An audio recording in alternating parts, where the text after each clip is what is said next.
Hi friends, இந்த வீடியோவில் என்ன பார்க்கலாம் அப்படின்னா பழமொழியின் பொருள் அது பார்ப்போம். ஃபர்ஸ்ட் கொஸ்டின் பாருங்கள். கீழ்கண்ட பழமொழியின் பொருளை தெரிவு செய். சொப்பனத்தில் கண்ட அரிசி சோத்துக்கு ஆகுமா?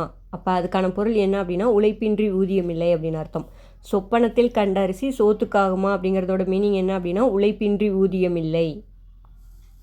அடுத்த கொஸ்டின் பாருங்கள். அவ்வப்பொழுது போக்குவதிலும் தவப்பொழுது நல்லது அப்படின்னு சொல்லுவாங்கள்ல, அதுக்கான மீனிங் என்ன அப்படின்னா நேரத்தை வீணாக்காமை. அவ்வப்பொழுது போக்குவதிலும் தவப்பொழுது நல்லது அப்படிங்கிற பழமொழிக்கு மீனிங் அப்படிங்கிறது நேரத்தை வீணாக்காமை. அடுத்த கொஸ்டின். முதலை கண்ணீர் அப்படிங்கிறதுக்கான மீனிங் பொய்யான அழுகை.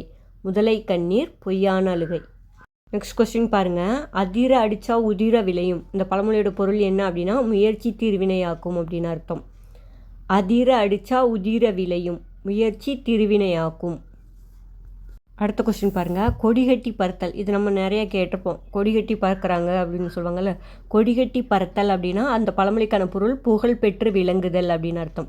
அப்போ கொடிகட்டி பறத்தல் அப்படிங்கிற பழமொழிக்கு அர்த்தம் என்ன? புகழ் பெற்று விளங்குதல். அடுத்த கொஸ்டின் பாருங்கள். கல்லில் நார் உரித்தல் அப்படின்னு சொல்லுவாங்களா. கல்லில் நார் உரித்தல் அப்படின்னா கல்லில் நார் உரிக்க முடியாது, அப்போ இயலாத செயல். கல்லில் நார் உரித்தல் இயலாத செயல்.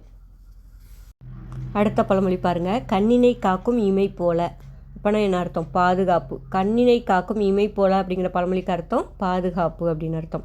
அடுத்த பழமொழி. தாமரை இலை நீர் போல அப்படின்னா தாமரை இலையில் நீர் நிற்கவே நிற்காது, அப்போ யாரிடமும் நெருங்கி உறவாடாமை. தாமரை இலை நீர் போல அப்படின்னா யாரிடமும் நெருங்கி உறவாடாமை அப்படிங்கிறது அந்த பழமொழிக்கு அர்த்தம். அடுத்த பழமொழி. எறும்பு ஊற கல்லும் தேயும் அப்படின்னா அந்த பழமொழிக்கு அர்த்தம் விடாமுயற்சி. எறும்பு ஊற கல்லும் தேயும் அப்படிங்கிற பழமொழிக்கு என்ன அர்த்தம்? விடாமுயற்சி அப்படின்னு அர்த்தம்.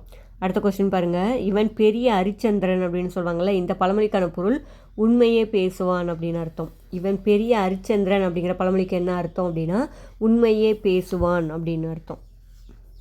அடுத்த பழமொழி. காற்றுள்ள போதே தூற்றிக்கொள் அப்படின்னா அதுக்கான விளக்கம் வாய்ப்பு கிடைக்கும் போதே பயன்படுத்திக்கொள் அப்படின்னு அர்த்தம். காற்றுள்ள போதே தூற்றிக்கொள் அப்படின்னா வாய்ப்பு கிடைக்கும் போதே பயன்படுத்திக்கொள் அப்படின்னு அர்த்தம். அடுத்த பழமொழி பாருங்கள். யானைக்கும் அடி சறுக்கும் அப்படின்னா அதுக்கான அர்த்தம் என்ன? கவனமாக முன்னேறல். யானைக்கும் அடி சறுக்கும் அப்படின்னா அதுக்கான அர்த்தம் கவனமாக முன்னேறல் அப்படின்னு அர்த்தம்.